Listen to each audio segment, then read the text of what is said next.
Freedom for All by Neville Goddard. Narration, Barry J. Peterson. Chapter 1. The Oneness of God.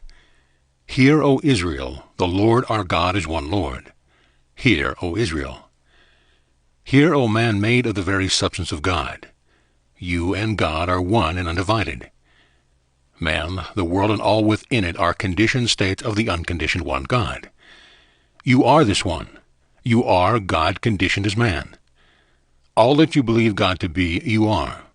But you'll never know this to be true until you stop claiming it of another and recognizing this seeming other to be yourself.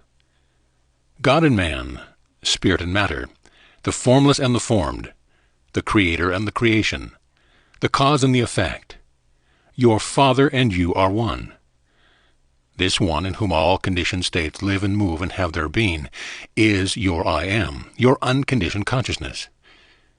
Unconditioned consciousness is God, the one and only reality. By unconditioned consciousness is meant a sense of awareness, a sense of knowing that I am apart from knowing who I am. The consciousness of being, divorced from that which I am conscious of being. I am aware of being man, but I need not be man to be aware of being. Before I became aware of being someone, I, unconditioned awareness, was aware of being, and this awareness does not depend upon being someone. I am self-existent, unconditioned consciousness. I became aware of being someone, and I shall become aware of being someone other than this that I am now aware of being. But I am eternally aware of being, whether I am unconditioned formlessness or I am conditioned form. As a conditioned state, I, man, might forget who I am, or where I am, but I cannot forget that I am. This knowing that I am, this awareness of being, is the only reality. This unconditioned consciousness, the I am, is that knowing reality in whom all conditioned states, conceptions of myself, begin and end, but which ever remains the unknown knowing being when all the known ceases to be. All that I have ever believed myself to be, all that I now believe myself to be, and all that I shall ever believe myself to be are but attempts to know myself, the unknown, undefined reality. This unknown knowing one, or unconditioned consciousness, is my true being, the one and only reality. I am the unconditioned reality, conditioned as that which I believe myself to be. I am the believer limited by my beliefs, the knower defined by the known. The world is my conditioned consciousness objectified. That which I feel and believe to be true of myself is now projected in space as my world. The world, my mirrored self, ever bears witness of the state of consciousness in which I live. There is no chance or accident responsible for the things that happen to me or the environment in which I find myself, nor is predestined fate the author of my fortunes or misfortunes. Innocence and guilt are mere words with no meaning to the law of consciousness, except as they reflect the state of consciousness itself. The consciousness of guilt calls forth condemnation. The consciousness of lack produces poverty. Man everlastingly objectifies the state of consciousness in which he abides, but he has somehow or other become confused in the interpretation of the law of cause and effect.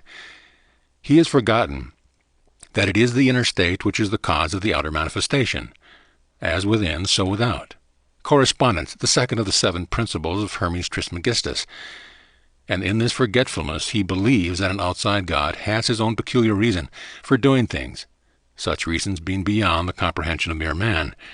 Or he believes that people are suffering because of past mistakes which have been forgotten by the conscious mind, or again that blind chance alone plays the part of God. One day man will realize that his own I amness is the God he has been seeking throughout the ages, and that his own sense of awareness, his consciousness of being, is the one and only reality. The most difficult thing for man to really grasp is this, that the I amness in himself is God. It is his true being or father state, the only state he can be sure of. The Son, his conception of himself, is an illusion. He always knows that he is, but that which he is an illusion created by himself the Father in an attempt at self-definition. This discovery reveals that all that I believed God to be I am, the resurrection and the life, is a statement of fact concerning my consciousness, for my consciousness resurrects or makes visibly alive that which I am conscious of being. I am the door. All that ever came before me are thieves and robbers, shows me that my consciousness is the one and only entrance into the world of expression, that by assuming the consciousness of being or possessing the thing which I desire to be, or possess, is the only way by which I can become it or possess it, that any attempt to express this desirable state in ways other than by assuming the consciousness of being or possessing it is to be robbed of the joy of expression and possession. I am the beginning and the end, reveals my consciousness as the cause of the birth and death of all expression. I am hath sent me, reveals my consciousness to be the Lord which sends me into the world in the image and likeness of that which I am conscious of being, to live in a world composed of all that I am conscious of.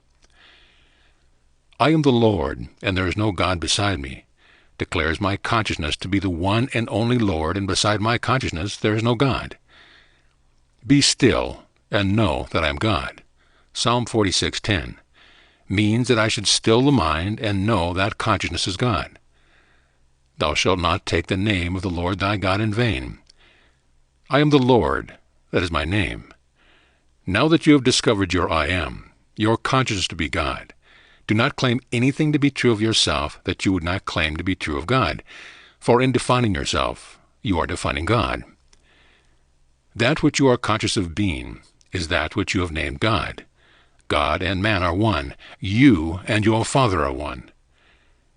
Your unconditioned consciousness, or I am, and that which you are conscious of being are one. The conceiver and the conception are one. If your conception of yourself is less than that which you claim as true of God, you have robbed God, the Father, because you, the Son or conception, bear witness of the Father or conceiver. Do not take the magical name of God, I am, in vain, for you will not be held guiltless. You must express all that you claim yourself to be. Name God by consciously defining yourself as your highest ideal. Chapter 2.